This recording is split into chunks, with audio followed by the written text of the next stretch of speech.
Very good. Here we go. So let's take it. First of all, thank you very much for the nice introduction and for involving me in this.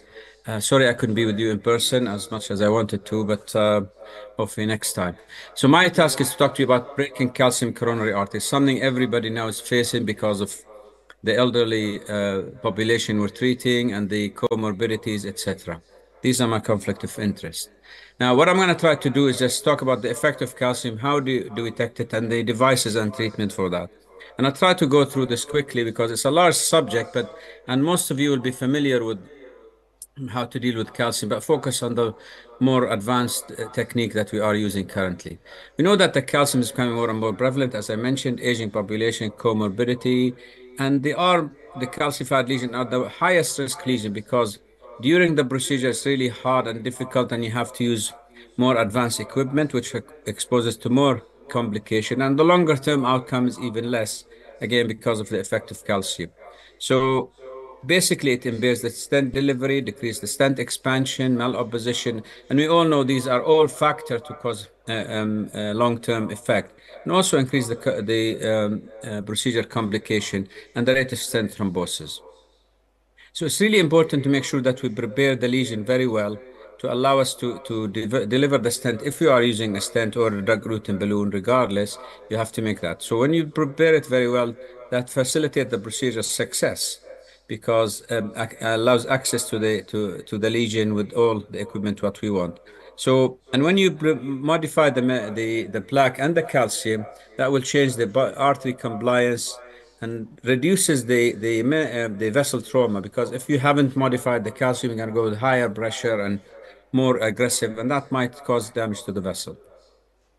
And as we know, they break it down a little bit more because that the calcium itself will increases the safety risk because a greater risk of procedure complication, just kind of to emphasize the point, and impede stent delivery. And of course, many of us have had the experience where you haven't prepared the vessel well, you deliver the stent and you can't try to take it out, you could lose it. So that's another potential for a problem. And of course, the stent expansion, which is very important, if there's not enough preparation of the calcium, that will prevent it and lead. So heavy calcified lesion associated with procedural complication as well as late event. So, and of course, when you look at the calcium, you have to look what's in there, the arc, the length, and the thickness of the calcium, which is becoming now a norm to assess and to look at. The higher of these, the greater the likelihood of stent under expansion. So how do we detect calcium? Of course, the easiest way is the angiographic appearance, although we know these are not playing, unfortunately. Although we know that it's sensitive only in 50%. So if you see it, moderate calcification, supposedly seeing only during cine, the severe calcification, the minute you start screening, you see it. And we all have experienced this, so I don't need to be telling you much about this because we're all familiar with it. Now, of course, IVUS is more significant because intravascular imaging in general are the one that tells you what kind of calcium you're dealing with. Moderate is supposed to be between 180 to 270. Anything above 270, it is severe. And of course, the calcium comes in different shapes and presentation. You have deep calcium, you have superficial calcium, concentric, eccentric, and of course, the most difficult one, which I think up till now we still struggle to deal with, is the calcium nodules. And that always raises debate. How do you treat it? What do you do with it? But in general, this is how the calcium will present. And you'll be familiar now with these kind of algorithm to assess the length and the depth and the arc, etc., whether with a calcium or with IVUS, and you get a score, and that kind of in a way tells you how significant this calcium is and what you need to do. I'm not sure if because almost invariably, the majority of the time, sometimes when you're trying to deliver any intravascular imaging in cases like this, the IVUS or the OCT might not go, and that in a way tells you that this is something that you need to deal with because the IVUS catheter is flimsy. So if it doesn't call, and probably heard me say that before, it used to be called the Washington test. You try to put the IVUS down. If it doesn't go, you need to do debulking, which to modify the calcium. And of course, now you have the OCT, which is with the Ultron, which is an automatic edge dissection for the calcium, and that gives you the arc, gives you the thickness, and so on. And that's the kind of the score for the OCT. I don't get to too much details with this because if I could get the images, fine. If not, you're gonna have to do something about the calcium before you do any imaging. And this is the other. I have a spaced scoring system. It could go two, three, four, etc. The higher the score, of course, the more significant the calcium, the more action you need to take. And as mentioned before, the calcium nodules are really our Achilles heel. It's really difficult to treat, and there are two kinds of calcium nodule, the eruptive one and the nodular one. And each one more or less acts the same in terms of the long-term effect and the procedural one, but the irregular and eruptive one have an irregular surface and adjacent proximal and deep calcium sheet. So how do we modify the calcium? Now we identified it, whether angiographically or try to do intravascular imaging. There are two, you could break into two things. The role, easy to remember this, and non-role. The role kind of implies rotational atherectomy, orbital atherectomy, lithotripsy, and obviously currently the lithotripsy we have been using is the electrical one, but you'll be aware that there has been something on the market, and I've just used the first one here in the UK just about a week ago. It's called the mechanical lithotripsy. It's called the Lethix balloon, and I'll come to that in a minute. And then, of course, we have the excimer laser atherectomy. I'm very fortunate to work in a place where we have all of these and you kind of use them and kind of cater what you want to do based on this. The non-roll ways of dealing with the calcium, of course, the old-fashioned way, what we've done for years, which is non-compliant. We have the cutting balloon, we have the scoring balloon, and of course, the OPN balloon are very, very effective. If you use them correctly, they give you a very good outcome. And here's like a depiction of all these from the cutting balloon to the scoring balloon, laser, and orbital atherectomy. So if we go through this quickly, of course, we know that balloon will have some limitation because if you have a nodular calcium or eccentric calcium, when you inflate your balloon, all what you're doing is just pushing the normal part of the artery away from the calcium. Might not affect the calcium, so you run the risk of dissection. You run the risk of even perforation. One has to be quite careful with this. If you see a breakage of the calcium, that makes life a little easier. Rotablation or orbital atherectomy may have some limitation in the way that you do have to deliver a special wire because rotablation cannot be done without a specific wire, which is about 10,000 of an inch. And sometimes you try even to exchange it with a microcatheter. Microcatheter doesn't go. However, if the wire down, the rotablation wire down, it's very effective and hardly ever fails. But of course, with eccentric calcium, sometimes people talk about wire bias and whether you affect it or not. If you are going to do rotablation, you really have to do it the right way by sizing correctly, by approaching it gently and taking your time. I despair quite often when I see people taking a 125 burr and taking it in a 4-0 vessel and taking it up and down thinking they've done rotablation. We haven't because you need to size it correctly to affect the calcium.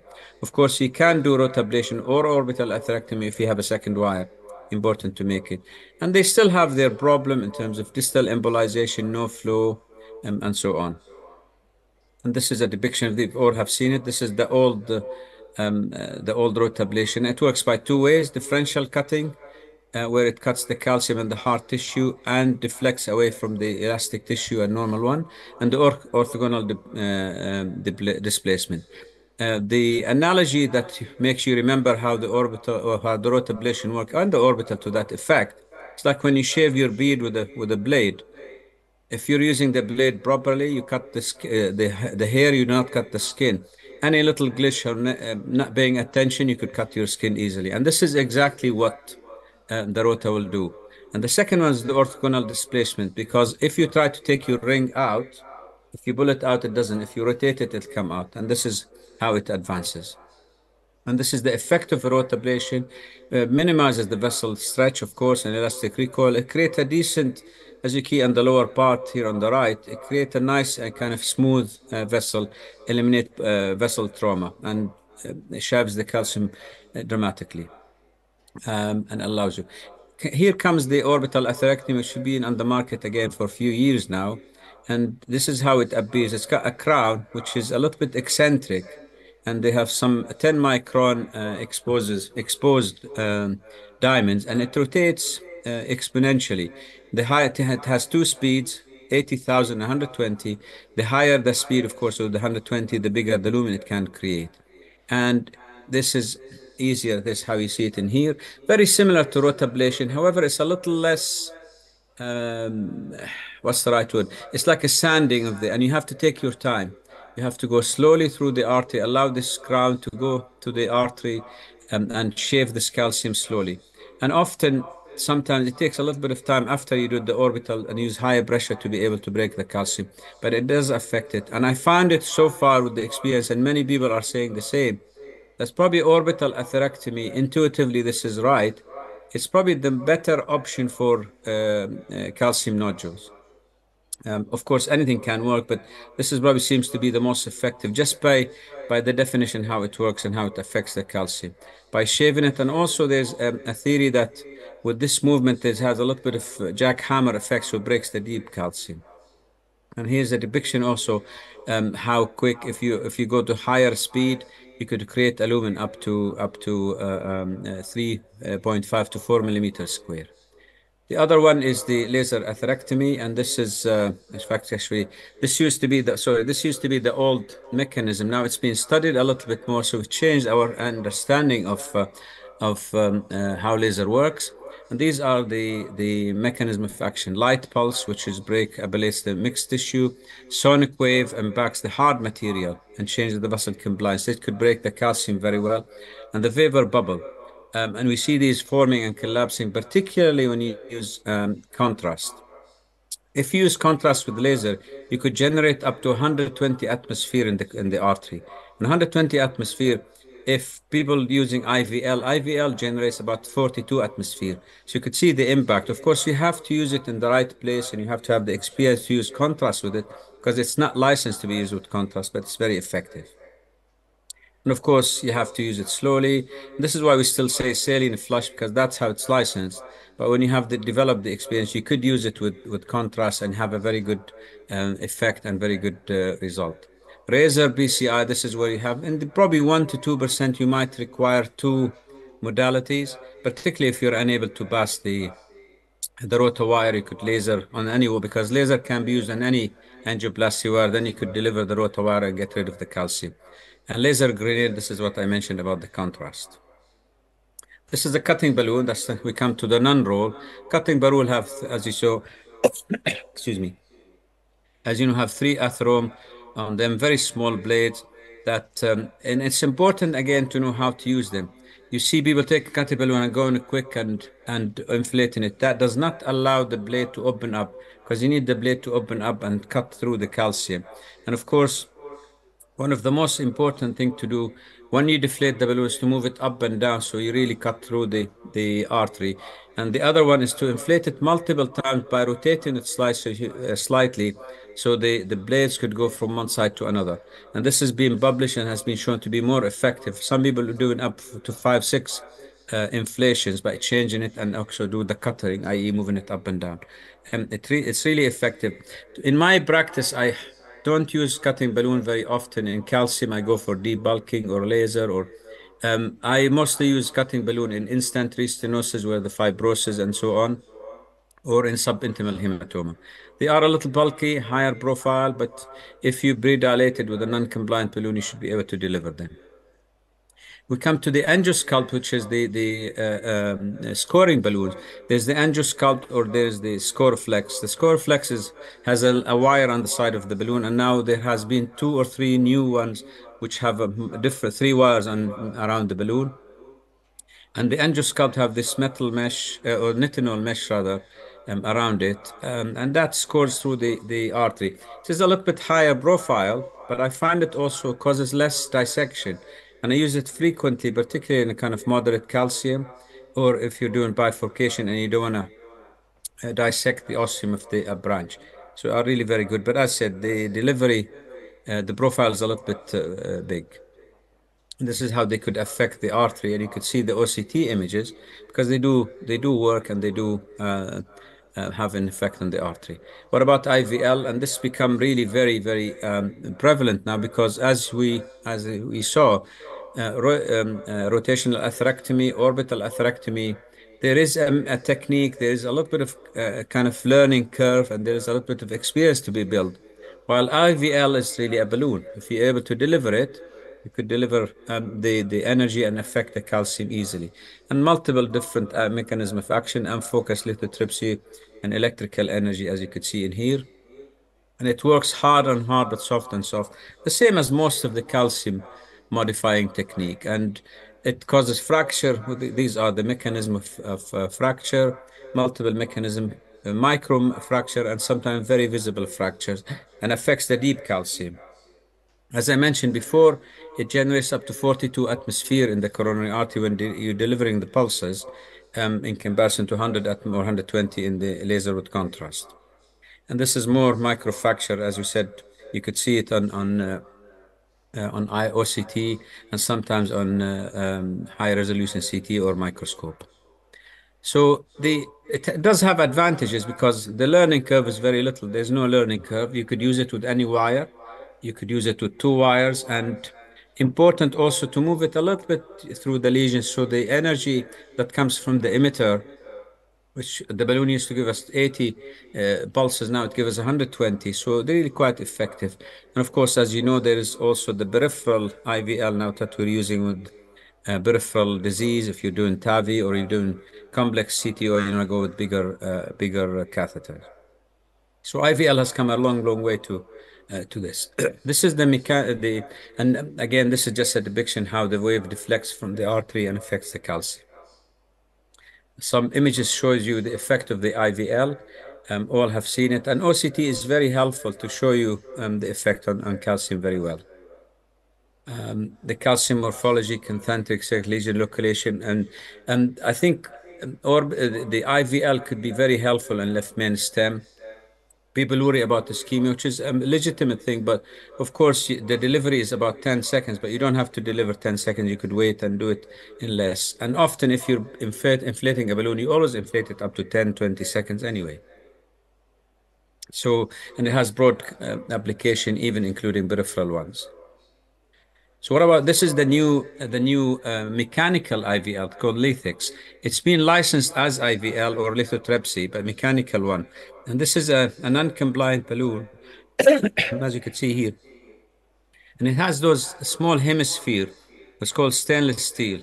I've just used it, as I said, about 2 weeks ago, and really heavily calcified. My plan was to do rotablation on that left main and LAD. I used this balloon and it did work. Now you're going to ask me, does it work all the time? I don't know. We have to have more experience with it. But from the registry and from the company are telling us, showing the cases, it looks like it's effective and applies when you inflate the balloon. The pressure goes through these little hemispheres and gets a really focal application on the artery and affects the calcium and breaks it down. And this could affect the superficial as well as deep calcium. And I think it looks like very promising. The profile didn't look too bad at all. I was able to do it even without any pre-dilatation. And you inflate it to 5 atmosphere and you leave it there for 20 seconds, and then you could go up higher. The rated limited burst pressure supposed to be 8. I ended up using it on the case I was doing up to 20. So it's not, oh, sorry, the rated pressure was 12, but I used it to 20 as we always do. And it did work. It didn't cause any issue, but it is something new, and you might see it coming on the market more and more. And there's a lot of interest in it because, and this is kind of, it tells you what it does in terms of the effect. If you see the diagram in the middle, the effect of those little hemispheres is quite significant, supposed to be how it affects the soft tissue in comparison to the calcium, as you could see on the right. The contact stress equivalent is a little bit much higher when it's against the calcium. And again, this shows you what it is and what it can do in terms of the diameter, depending on the size of the balloon, the diameter of those hemispheres. Again, this is what it is. I think it's a promising thing that could have a role to play because it's very similar to many of the balloons we use without having to go into the complexity. I say complexity for people who are studying. I think rotablation or orbital atherectomy, once you've done them a bit, it's not very difficult to do them all the time. So, and imaging, of course, now becoming a must. It tells you the diagnosis. If you can do it before, you could always plan your procedure a little bit more. If you can't, and you know that you need to debulk, then you could use the imaging after to allow you to to find the best thing about the sizing, the good preparation, the breakage of calcium, to make sure that your stent is going to be deployed in a very good environment and it will last longer. And of course, looking at this, you know that devices are different and complementary. There's no competition. You need to build up the experience with one or two, and I think rotablation will remain, or orbital now, but rotablation will remain one of the most important devices. The only drawback about rotablation is the need for that thin wire to do it, but it's a very effective and very good device that will always be our go-to if we have any trouble. And if you think you need any of these devices, use them. Avoid debulking regret. We always say rota regret. The minute you think you need to debulk, please do it because you spend a lot of time changing balloons and body wire and guide liner and rupturing balloons here and there. And at the end, you might get there, but you will know if you IVUS that the lesion has not been prepared very well. So if you think you need to debulk, go ahead and debulk. And don't wait until you're in the middle of the case and struggling to use this. And of course, I'll show you a video because it's nice to have everything in one go that you could use in one go. And this is not working. Let's see. This is just as a